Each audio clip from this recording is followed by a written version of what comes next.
Torets membara. Angkatan bersenjata Rusia melancarkan serangan ke wilayah Torets. Di arah Torets, pasukan Rusia menguasai sepanjang jalan sentral Naya hingga kedalaman 650 meter. Kontak senjata terjadi sepanjang waktu di jalanan tersebut. Di bagian utara Severny, Pivnichny, tentara Rusia menduduki sisa wilayah yang sebelumnya jadi tempat pijakan sekaligus pertahanan Ukraina. Apa pentingnya Torets secara strategis dan mengapa militer Ukraina ngotot bertahan mati-matian? Sebaliknya, Rusia mengerahkan banyak sumber daya untuk merebut kota ini. Toretsk adalah pusat yang sangat penting dari sudut pandang dukungan logistik dan taktis bagi pasukan Ukraina, dikata Kolonel Cadangan Rustem Klupov, seorang veteran intelijen militer dan pahlawan Rusia, kepada Sputnik. Ini adalah wilayah yang dijaga ketat, yang kemungkinan besar akan mereka pertahankan sampai akhir untuk menahan pasukan kita sebisa mungkin, karena jika mereka tidak menahan mereka di sana, maka seluruh pertahanan Ukraina akan runtuh. Lokasi geografis Torets menciptakan semua kondisi untuk mengubahnya menjadi benteng. Kota itu dibangun di atas bukit yang dikelilingi oleh rintangan air di tiga sisi.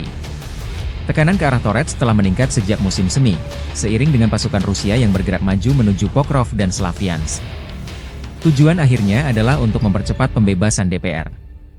Torets sudah dalam pengepungan setengah operasional, dikata Klupov, seraya menambahkan bahwa pembebasan kota itu juga akan membatasi kemampuan Ukraina untuk menembaki Donetsk, Gorlovka, dan daerah permukiman lain di DPR.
Download Tribun X sekarang, menghadirkan lokal menjadi Indonesia.